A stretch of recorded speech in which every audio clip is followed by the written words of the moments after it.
Hello folks, the brand new season of Delves is now underway. There hasn't been quite as many changes going from Season 2 to Season 3 than there was going from Season 1 to Season 2, but some of the new changes are a little bit subtle, so I wanted to refresh my Delve top tips for Season 3. Let's dive in. Tip number 1 is to explore the side rooms in the Archival Assault. The brand new Delve Archival Assault is set inside exactly the same space as the Azure Archives dungeon from Shadowlands, but it isn't simply a straightforward copy and paste, as there have been quite a few changes to the space. I've already seen quite a few people mentioning that they didn't manage to get all of the Nemesis mobs from the Delve, but that doesn't mean that those mobs are going missing. Most of the Delves so far have had a pretty linear layout, but that's not the case with the Azure Archives. This Delve actually has quite a few side rooms that are off to the side of the main central ring. To access them, look for holes in the wall and then use the teleport to head over. In most cases, you will just find a few extra mobs to deal with, but these rooms can also be where many of the Nemesis mobs will spawn, so assuming you want to max out your Nemesis chest, you do want to pay these rooms a visit. Tip number 2 is look around. When you reach the mid-delve respawn point, take a look around your surroundings and you might see a very large portal ring. It's not always there, and sometimes it's not super noticeable, but once you get your Reshi Wraps to rank 3, it will start occasionally turning up. Taking this portal will lead you to a brand new area, the Ethereal Routing Station. This is essentially a mini delve, which acts as a kind of shortcut. Defeat the objectives in the station, and you'll get all the same rewards that you would have got from completing the delve, but you'll get it in much less time. There are a bunch of different variants, including a maze with a boss at the end, a kind of boss rush where you defeat waves of enemies, fighting Zekvir and the Underpin together as a duo, and a boss rush with 3 delve bosses, or maybe you'll just encounter waves of ethereals. And tip number 3 is what's going with all of these portals. Along with that big mid-delve portal, in most delves you'll also have a chance of encountering a much smaller void portal called a Flicker Gate. Interacting with this will usually act as a treasure and just give you some rewards, but it also has a chance to activate that Waygate. And on the other hand, you might just get a Shadow of Ky'veza to fight, so do be careful when you click on them. Tip number 4 is that perennial favourite, how to make the best of Bran. This season, Bran will be levelling up to 100, which is just as well, as caster DPS and healers can have a bit of a rough time in higher level delves, especially at the start of the season, which does mean that you do want to make the best out of them. If you're playing as a DPS or tank, I recommend using a hybrid build. What this means is that you set Bran up as a healer, but you use DPS focused curios. The selection of curios this time around does feel a little bit more limited and less interesting than it was in Season 2, but there are still some decent options. For your combat curio, I recommend going for the Hatterang. This is a chance of putting a debuff in up to 2 targets, giving either a 20% damage taken increase, a 20% damage done decrease, or a 20% attack and cast speed decrease.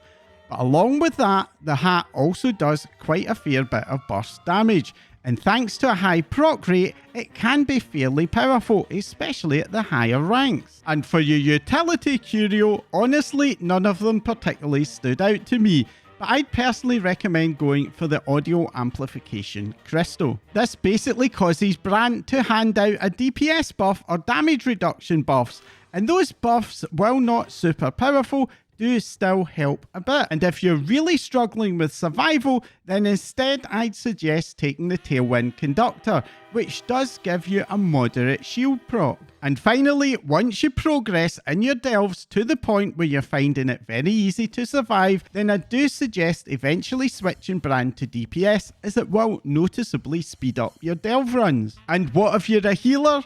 Well, in that case, you'll want to set Bran to tank. If you find it hard to keep Bran alive, then it may be worth switching your utility curio to Battered Aegis, but otherwise, I'd personally stick with the same utility recommendations that I gave for the DPS. Tip number 5 is that the Delver's Journey now requires bountiful delves. In Season 1 and 2, we earned progress towards the Delver's journey from pretty much every delve we did.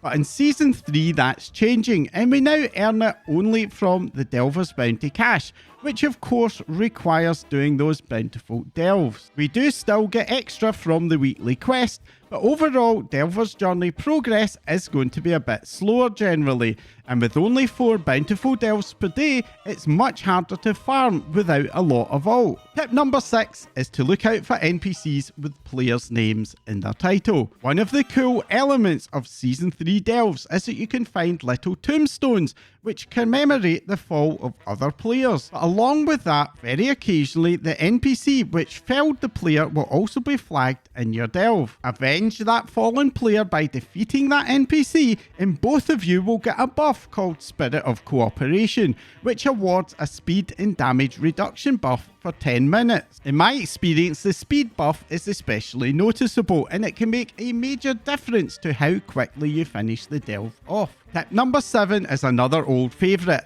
how to make good use of Bran's healing potions. If you're not a tank, then you do want to make sure you make good use of those healing potions that he does drop. While they don't feel like they do very much when you walk over one, they do apply a stacking heal over time effect, which is quite powerful, and this means that it does matter how and when you pick them up. Instead of just keeping them for emergencies, it's better to start using them proactively whenever your health falls below maybe 75%. And instead of taking all 3 at once, what you want to do is to wait until just before the hot drops off and then take another potion, as that will reset the timer and apply an extra stack.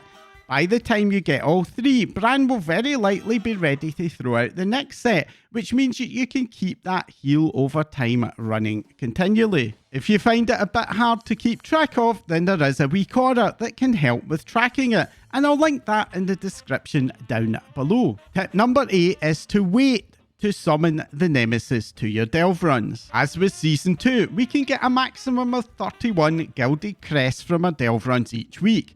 This includes 7 from the first 3 level 11 delves that you do each week, plus an extra 10 from using a Delver's Bounty map in your delve. These maps do have a chance to drop from any delve, and there's also a bad luck protection system, which means the longer you go without seeing one, the better chances of it turning up. But if they don't drop for you, they are also a guaranteed drop from Nexus Princess Ky'veza if she happens to show up in your delve. There is an item called the Shrieking Quartz that you can buy from the delve vendor, Sir Findlay Murgleton, which can force her to appear. All you need to do is use it after unlocking the mid-delve breakpoint, and you'll profit from getting a map. This item, as well as being purchased using Undercoin, also has a chance to drop from the end of delve chests, which can save you quite a bit of currency. However, that doesn't mean that you should just go ahead and start buying them and using them all the time. For Season 3, we're not actually able to get any Delver's Bounty maps at the start. Instead, we need to unlock them by reaching the second step on the Delver's journey. Now, how long that will take you will depend on how many delves you run, of course, but if you're only doing 8 delves a week, it will likely be early in the 3rd week of the season. Any Shrieking Quartzes that you use before you do unlock those maps is, in my view, basically wasted, as it will just end up making your delve run harder for no real gain. However, even once we do unlock the Delver's Bounty maps, it is worth keeping in mind that you can only get 1 map every week, which means that you do want to be strategic about using your Shrieking Quartz, as there are often better things for you to spend your Undercoin on. What I recommend you do is that once you do unlock the maps, you wait until your final delve of the week, and if you haven't had a map by that point, then get one of these items and do that last delve on level 11 and use the item just after the respawn point. Assuming you manage to defeat Ky'veza, then do make sure to also use the map before you get to the final boss. In my experience of Season 2, I pretty much found that doing 8 delves per week for the vault was enough that the bad luck protection pretty much always guaranteed me a weekly map.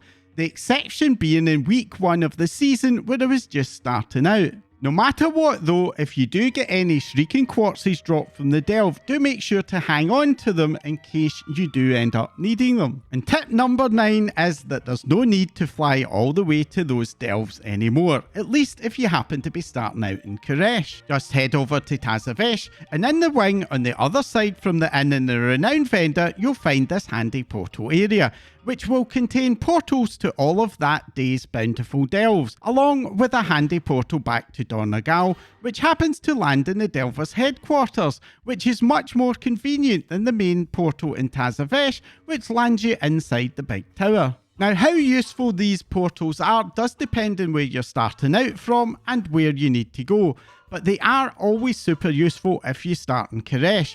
But I also found them pretty decent if you're in Dornagal and want to get to the delves in Hallerfall or Ashkahet. And tip number 10 is to keep your gilded crest for crafted gear. Now this tip only applies if delves are your only source of gilded crest. If you're also able to get myth track gear from Mythic Plus or Raid, you will be getting a lot more gilded crests, and I don't recommend that approach if that is the case for you. But if you only do delves, then the best bang for buck gear wise is to get as much crafted gear as you possibly can.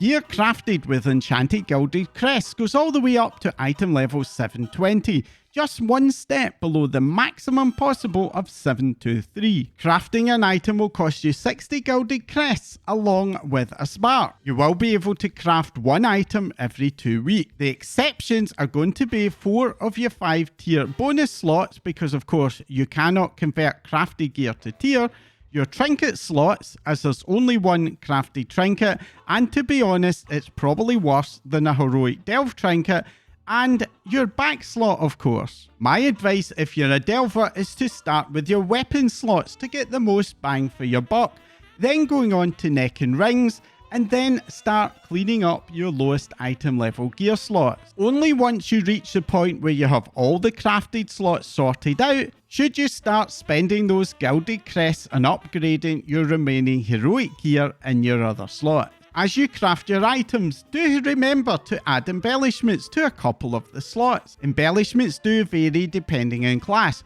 You can check the Wowhead class guides for advice.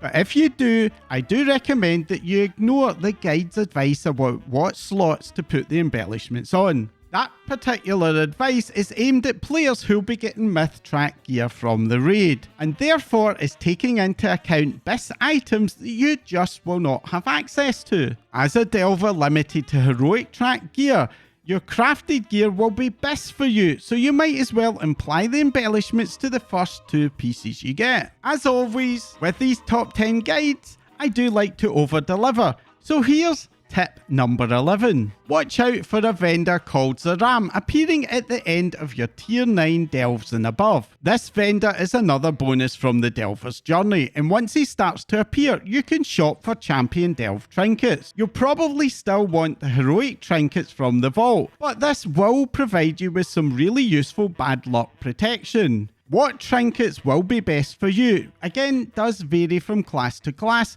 so it is worth checking out those class guides to find out what works for you. These trinkets do cost 2,000 undercoin, so do make sure to keep some of your undercoin back for this vendor. I'm super interested to hear what all of you think about the changes to delves. Is the slowdown in Delver's journey progress a big issue for you, or will you just be doing the delves anyway and won't really notice? Let me know down below. If you found this update helpful, entertaining, or even just plain annoying, then do let me know by hitting that like icon.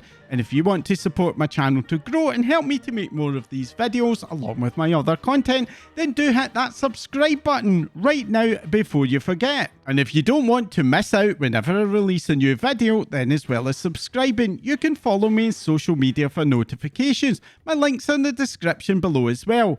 That's all for now. Thanks for watching.